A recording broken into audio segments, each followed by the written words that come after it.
Well, human trafficking seems to be an issue many tried to solve, but you really don't know what to do. Walk the streets selling sex for money, and in many cases, these women are forced into a life of human trafficking.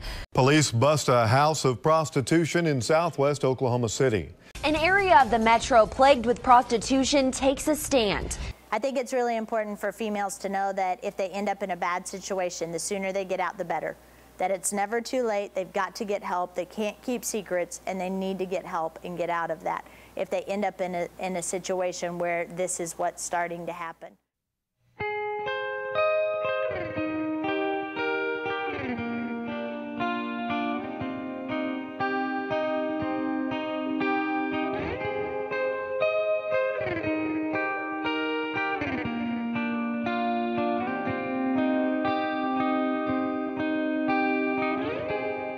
Coming up only to hold you under, and coming up only to show you wrong, and to know you is hard, and we wonder. To know you all wrong, we won.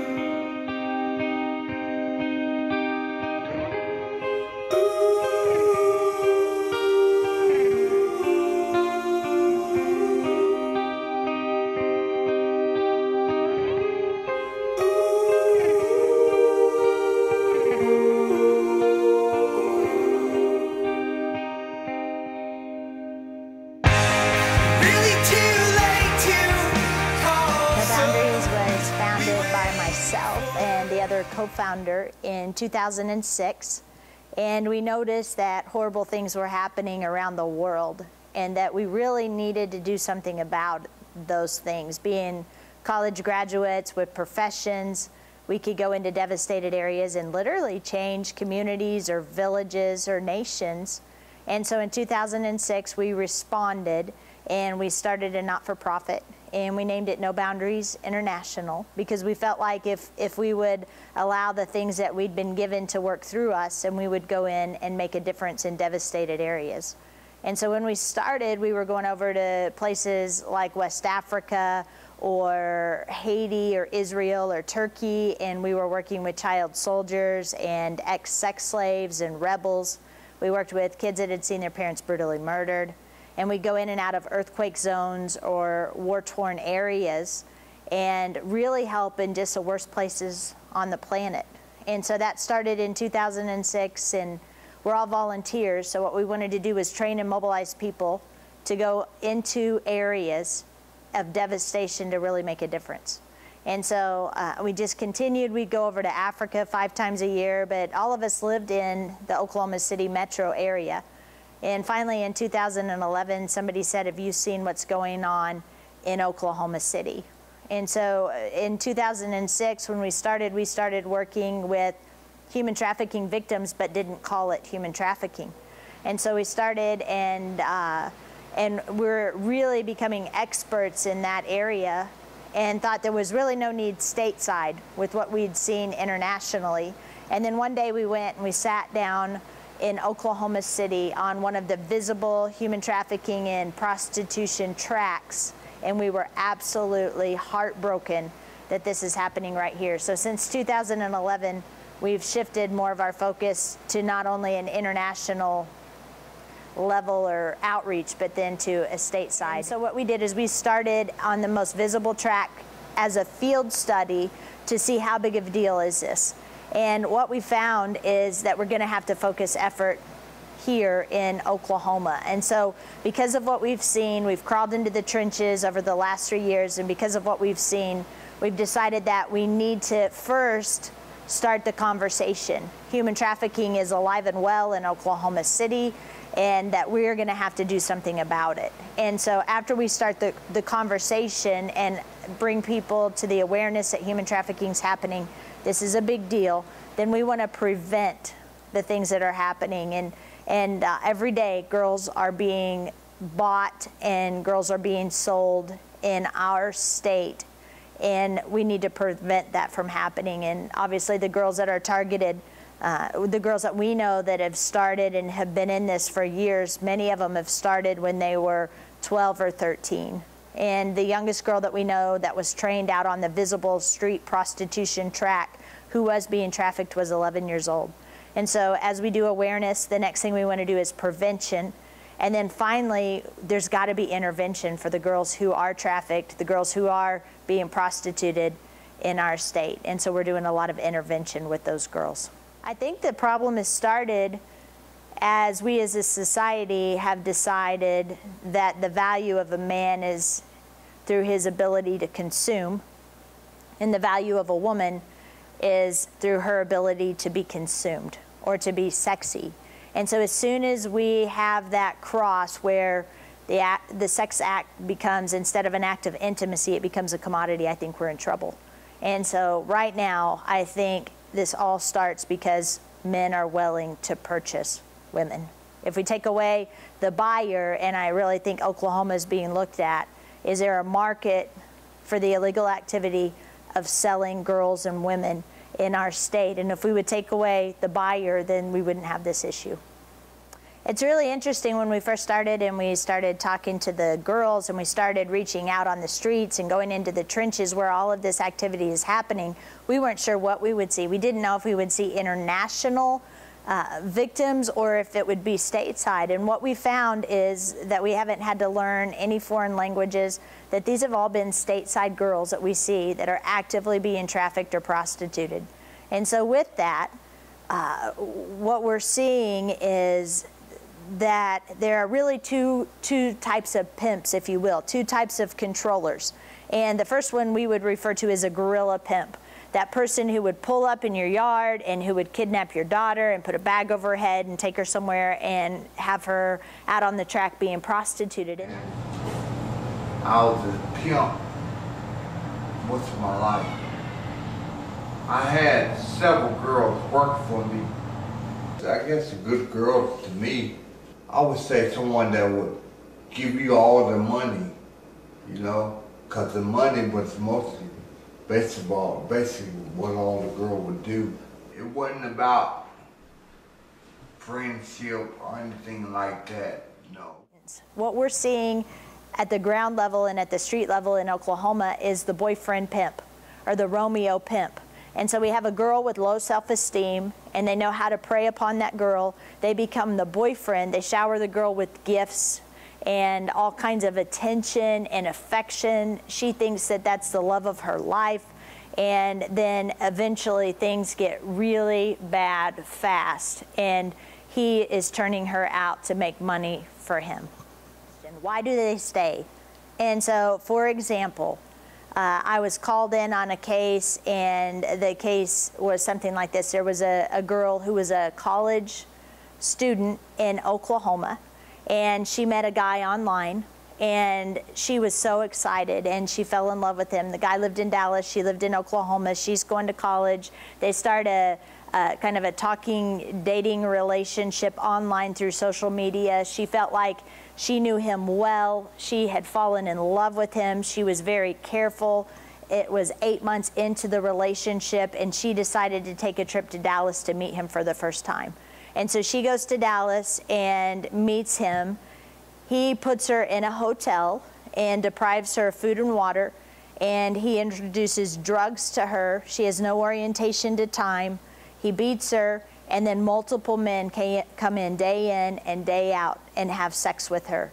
And then after a 2-week period, this entire 2 weeks is filmed on video, and after a 2-week period, the pimp comes back in, the boyfriend, the controller, comes back in and beats her, and he says, now you're gonna go be my whore out on the track in Dallas. And if you don't, I'm going to expose all of these last 2 weeks via social media. I'm going to go to your house and I'm going to kill your mother, and then I'm going to bring your sister and I'm going to do the exact same thing to your sister that I've just done to you. Or some of the girls were running from something to something as they've established relationships with these boyfriends, the love of their lives, and they've gotten diamonds and they've gotten nice purses and they've gotten things, and then all of a sudden the beatings start and they force them to go out and to prostitute.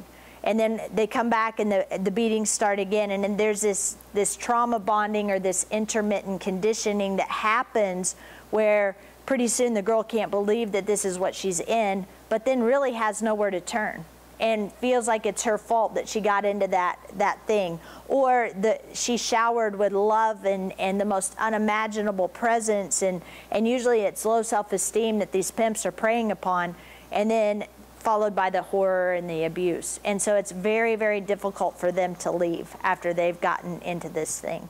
A lot of times the pimps know how to prey upon low self-esteem. And in fact, I had a pimp that looked me in the eyes and he said, "Lori, I love the American family." And I said, "What do you mean you love the American family?" And he said, "Well, what's your statistic for sexual abuse with girls in the United States?" And we know that at least 1 in 3 girls have been sexually abused before the age of 18. And he said, "I don't really have to break them down as much, because the person that was supposed to love and protect, or that they were supposed to trust, as many times either let them be violated and not intervened, or they've been a perpetrator and a violator. The fathers and the uncles and the boyfriends and the coaches have violated these girls, and now they have low self-esteem. They have a skewed view of what sex is and what love is. Many times if they've been raped or that thing has been taken from them, then they want to regain that control. And so it's not hard for the pimps to prey upon girls with low self-esteem.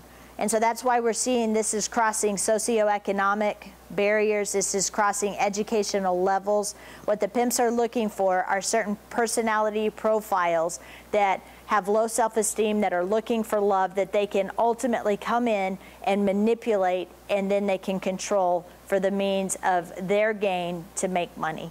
The girls need a way out. With intermittent conditioning and with trauma bonding, when they're in the middle of the situation, they don't see any way out. They're in captivity, but they can't see past the walls of their captivity. And they're in horrific relationships, but they don't see any alternative to those horrific relationships. And so the interesting thing is, when they're being bought, and we have 13 and 14-year-old girls who are bought by men in our city 5-10 times a day, what they need is that they need love and they need to see a way out. And what the buyers tell us is that when they are going to the girls, they're typically married, they're typically looking for something that they've seen on a porn website, or there's this kind of this hunt for that thing that'll fulfill them.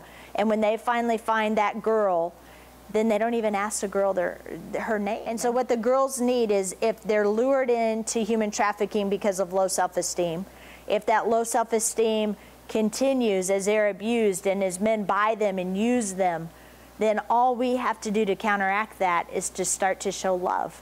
In our street outreach team, when they approach a girl, they ask their name. The Johns don't ask their name, they ask how much and what will you do for me. And then we also talk to them about where are you going to be? What are your hopes and what are your dreams? Where are you going to be in a year, or in 6 months, or in a year, or in 3 years? And many of them can't see past the walls of captivity, and they say we're either going to be dead or we're going to be in jail. And when we start to show them that we can help with some of their basic needs, and it doesn't have to be just that pimp, if they need clothes, the rules of the game are, once they enter into human trafficking, if they try to leave, then they leave with what they came in with. And one of them told me, she said, "Lori, if I walk in with a G-string and a bra, that's what I exit out of.